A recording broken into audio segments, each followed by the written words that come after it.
Alright guys, we are back in my garage for another video, and today we're going to be talking about wheel and tire sizing. I know this is something that a lot of you guys are curious about because you want to go with aftermarket wheels and tires to help improve the performance of your car, just make it look better, but you might not fully understand what all of the dimensions on your wheels or tires mean. And of course, when you're trying to pick out wheels and tires, it's important to get the right fitment. Otherwise, you spend thousands of dollars on this new setup, put it on your car, and realize something doesn't work, it doesn't fit right, it rubs, etc. And I think it's pretty easy to understand how to pick the right wheels and tires if you just understand how those dimensions work. So I'm going to talk a little bit in this video about what those numbers mean, as well as some frames of reference or rules of thumb I use to pick out a wheel and tire setup on my car. And also just keep in mind, I am partnered with Apex Wheels. So if you guys are trying to get Apex wheels for your car, feel free to message me, DM me, email me, and I can help you figure out the right wheel setup for your specific goals. But yeah, in this video, we're just going to go ahead and talk about those details. So hopefully you guys find this video useful.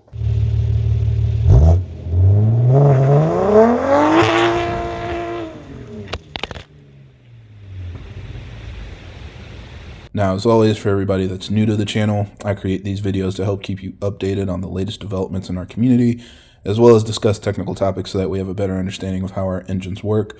So if you're interested in more videos like that, be sure to subscribe because there will be a lot more coming out in the future.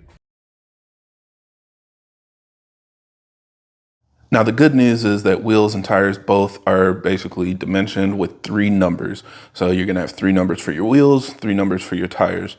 Unfortunately, that's where the similarities kind of end. There's nothing that combines them together, but we are going to be able to kind of use some correlation between the two so that we know how to make a good wheel and tire package fit your car. So first of all, let's talk about wheels, and just for reference, we'll talk about the stock wheels on my 340i. The front wheels are 18 by 8 ET34, and the rear wheels are 18 by 8.5 ET47. So those 3 numbers are all very important. The first one is probably what most people understand. That's the wheel diameter. So you're basically going to go with the wheel diameter that you prefer for looks. Some people like smaller wheels with thicker tires. Some people like, taller wheels with thinner tires. It really just depends on your personal preference. The only thing you should keep in mind is that you obviously can't make the wheels so small that they don't fit over your brakes. So if you have the 340 millimeter front brakes, then you're going to be able to go down as low as a 17-inch wheel.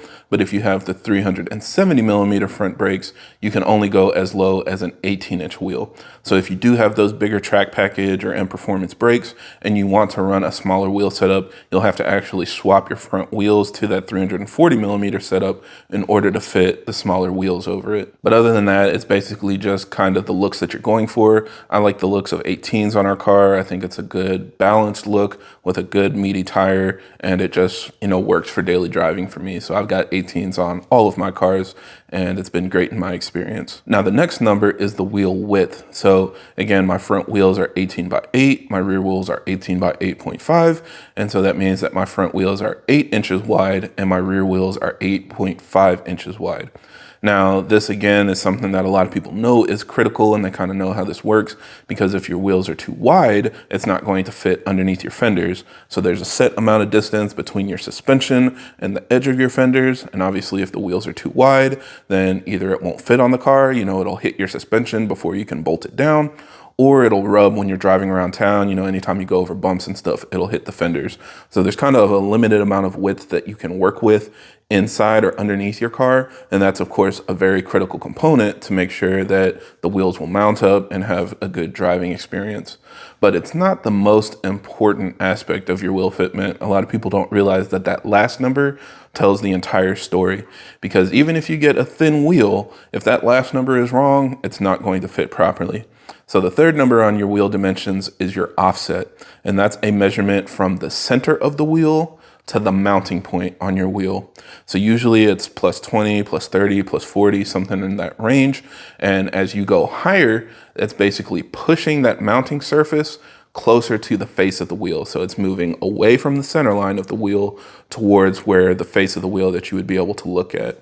Now, as it gets higher, that's basically going to make the face of your wheel flatter. So you're going to look at it and it's just going to look like a flat square wheel. Now, as the number goes lower, it's basically going to pull that mounting surface closer to the center line of the wheel. It can even go negative. There are people that have negative offset wheels, and what that does is it creates a really concave look if you have a monoblock wheel, or if you have a wheel with a lip, it gives you that really deep dish look with a really wide lip. So for a lot of people, that's a look that they want to go for. They want their wheels to have some sort of geometry and shape to it and have that concave look. But you got to keep in mind the mounting surface on your wheel might change, but the mounting surface on your car does not. When you put it on your brakes, if you're lowering that offset, what it's actually doing is pushing that outer edge of the wheel out towards the fender. And that's why I say that it's the most important aspect of your wheel dimensions, because what it does is it doesn't just take up the space underneath your fender, but it actually positions where that wheel will sit underneath the fender. So you can have the thinnest wheel, you can have a 7-inch wide wheel, but if the offset is super low, it's going to push that wheel too far out and it's going to hit your fender. And the opposite is the same. If you have a thin wheel, but the offset is too high, it's going to suck that wheel in to the point where it hits your suspension and you won't be able to mount it properly. So typically on like our F30s 3 and 4 series, I recommend a front wheel offset somewhere between ET30 and ET35.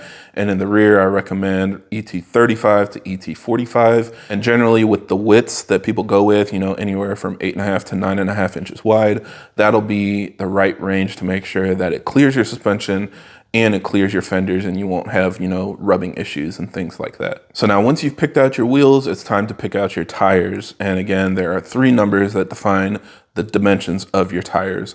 On my front stock tires, they are 225, 45, 18, and my rear stock tires are 255, 40, 18. Now, let's go ahead and start with the last number because that's the easiest one to understand. It's just the diameter of your wheel. So if you got an 18-inch wheel, that last number should be 18. If you got a 20-inch wheel, that last number should be 20. Obviously, you can't mount an 18-inch tire on a 20-inch wheel or vice versa. So just make sure that those match. Now, the next number that a lot of people care about, of course, is the first one because that is your tire width. So most people try to go with a wider tire so that they can have more grip and better performance. The only thing to keep in mind is, of course, you want to make sure that your tire can also fit inside of your wheel well, especially because that's going to be sitting taller than your wheels. So that's going to be what's actually rubbing if you have any interference issues. My rule of thumb is that I want a tire width that is 1 inch wider than the wheel width. However, of course, wheels and tires can't work hand in hand and make sure that they're using the same numbers. So you're going to have your tire dimensions in millimeters and your wheel width is typically in inches. So you'll have to do a little bit of a conversion and kind of see where your wheels are. But if it's an 8-inch wheel, convert that to millimeters, add about 25 millimeters to it, and you want tires that are, either plus or minus 5 millimeters in that range. Now that will make sure that your tire sits as square as possible with your wheels so that it'll kind of be flat with the face of the wheel. If you go much lower than that, you'll start getting some stretch. If you go much higher than that, you'll start getting some bulge. So again, just my personal preference, I like the tires to be square with the wheels, and so that's how I pick the tire size for my car. And you can even see on the stock wheels and tires, there is a slight stretch to it from the face of the wheel. It kind of goes in a little bit as it goes towards the tread. So usually on an 8-inch wide wheel, you would want a 235 tire. So, it's something that BMW sacrificed to make other things work, but it's just kind of your personal preference how you want the tires to look. Now, to throw another wrench into things, tire width is not universal. There's not like a standard way to measure it. So a Michelin 235 is going to be wider than like a Hankook Ventus V12 235. It's just something that you'll kind of get used to understanding if you keep an eye on, different forums where people talk about tire fitment and things like that. But some brands run widths that are slightly wider than others with the exact same dimensions. So what I recommend is also taking a look at the manufacturer's website or wherever you're ordering from. If it's like Tire Rack, etc., you can look at the specifications for the tires that you're ordering, and it'll tell you what the tire width is, as well as the section width and like the widest point of width on the tire, just so that you can make sure there isn't any like crazy bulge or anything in the middle of the tire that you're not accounting for when you're picking that setup. But, for me, I think for most cases, most people are able to run anywhere from a 235 to 255 tire in the front and from a 245 to a 275 tire in the rear. And those tend to fit our cars pretty well, depending, again, on the wheel width and offset and things like that. Now, the last number is that middle number. And again, this is probably the most important, but the one that least people understand. And that is the aspect ratio. And it is a ratio. It's not just a measurement. So like I said, my front wheels are 225/45 and my rear wheels are 255/40. A lot of people look at those from the factory and say, I know that it's a staggered setup, but why are the rear tires shorter than the front ones? Because 45 is bigger than 40. But it's not just a measurement. It's not, 45 millimeters or 40 millimeters. It's a percentage of the wheel width. So again, with my front tires being a 225/45, what that means is that the actual sidewall height or the thickness of the tire is 45% of the 225 width. So it's a percentage of the width that determines what the thickness of the tire will be.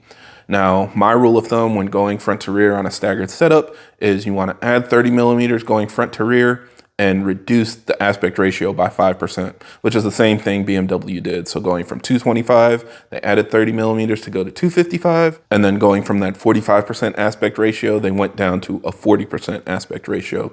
So this works for pretty much any combination of tire setups, 235 to 265, 245 to 275, just make sure that the aspect ratio goes down 5% as you go to the rear tire setup.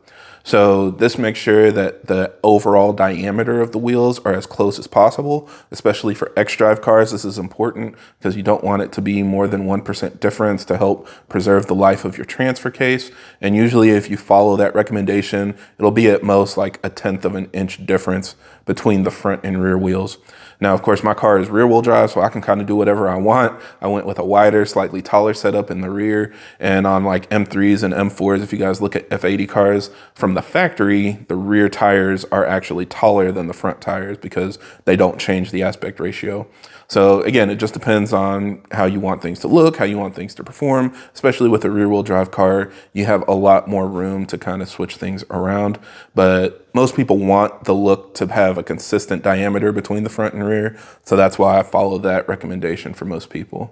And yeah, so hopefully that kind of explains things and gives you a better understanding of what you're looking at when you're trying to pick out wheels and tires. Also, one thing, I get a lot of questions about people saying, do 19-inch wheels have less room than 18-inch wheels? Or if my car came with 19-inch wheels, am I able to go with a more aggressive setup than somebody that got 18-inch wheels from the factory? And none of that really matters. The overall geometry of the car is the same. And like I said, diameter is mostly just personal preference.